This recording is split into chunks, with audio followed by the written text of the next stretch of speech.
ఈరోజు ఈ రీల్ ద్వారా రిలేషన్స్ బంధుత్వాల సంబంధాల గురించి తెలుసుకుందాం. మదర్ అమ్మ, లేదా మనం ఇంగ్లీష్లో మామ్ అని కూడా అనొచ్చు. ఫాదర్ అంటే తండ్రి, డాడ్ అనొచ్చు.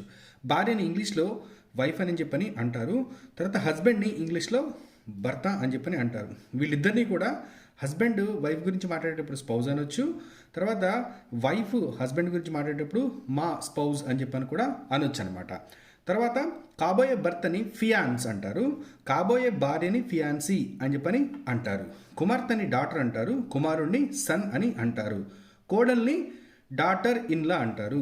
అల్లుడిని సన్ ఇన్లా అని అంటారు. మేనకోడల్ని నీస్ అంటారు. మేనల్లుడిని నెఫ్యూ అంటారు.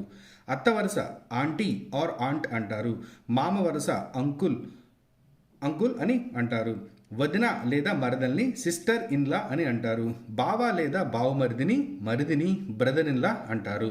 సిబ్లింగ్స్ అంటే తోడబుట్టిన వారు కావచ్చు, తోబుట్టులు కావచ్చు. అది మీరు చెప్పే విధానం బట్టి ఉంటుందన్నమాట. సిబ్లింగ్స్ అనమాట, మొత్తం అంత అన్నదమ్ములు అక్క చెల్లెలు మొత్తాన్ని కలిపి. తర్వాత మెటర్నల్ ఆంట్, మేనత్తని మెటర్నల్ ఆంట్ అని చెప్పని అంటారు. మేనమామని మెటర్నల్ అంకుల్ అని అంటారనమాట.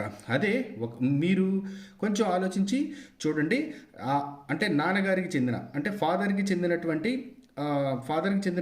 మేనత్తని, ఫాదర్కి చెందినటువంటి మేనమామల్ని పెటర్నల్ ఆంట్, పెటర్నల్ అంకుల్ అని అంటారు.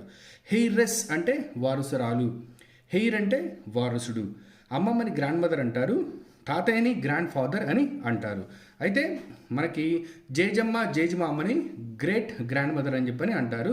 జేజి తాత ముత్తాతని గ్రేట్ గ్రాండ్ ఫాదర్ అని చెప్పి అంటారు. కజిన్ అంటే అక్క చెల్లి అన్న తమ్ముడు బావ బావమరిది మొత్తం అందరినీ కూడా సింపుల్గా కజిన్ అని చెప్పని చెప్పొచ్చు. కజిన్స్ అంటే అందరూ వస్తారనమాట. ఇది మీరు గమనించాలి. తర్వాత మళ్ళీ చెప్పాను కదా, మెటర్నల్ అంటే తల్లి సంబంధీకులు, ప్యాటర్నల్ అంటే తండ్రి సంబంధీకులు అనమాట. మీరు స్పెసిఫై చేయాలని చెప్పి అనుకుంటే స్టెప్ అంటే ఇంగ్లీష్లో సవతి అని వస్తుంది అనమాట. స్టెప్ ఫాదర్ సవతి తండ్రి, స్టెప్ మదర్ సవతి తల్లి, స్టెప్ సన్ సవతి కొడుకు, స్టెప్ డాటర్ సవతి కూతురు, స్టెప్ సిస్టర్ సవతి సోదరి, స్టెప్ బ్రదర్ సవతి సోదరుడు. అర్థమవుతుందండి? సో అంటే పుట్టిన తల్లికి కాకుండా తండ్రి వేరే పెళ్లి చేసుకుంటే సవతి అవుతారనమాట. అది మీరు గుర్తుంచుకోవాలి. సవతి అంటే సెకండ్ రిలేషన్ అని చెప్పిన మీనింగ్ అనేది ఇక్కడ వస్తుంది. అయితే ఇక్కడ నేను మీకు ఇచ్చే టాస్క్ ఏంటంటే, చాలామంది తెలివైన వారు ఉన్నారు కాబట్టి పినతండ్రి పినతల్లి, పెదనాన్న చిన్నాన్న పెద్దమ్మ చిన్నమ్మలను ఇంగ్లీష్లో ఏమంటారో దయచేసి మీరు కామెంట్ బాక్స్లో మెన్షన్ చేయండి. ఇంకా ఇవి కాకుండా ఇతర రిలేషన్స్ ఏమైనా ఉన్నాయో కూడా మీరు కామెంట్ బాక్స్లో మెన్షన్ చేయండి. ఈ రీల్ కనుక మీకు నచ్చినట్లయితే మీ ఫ్రెండ్స్ అండ్ ఫ్యామిలీ మెంబర్స్కి షేర్ చేయండి. Thank you all for watching this.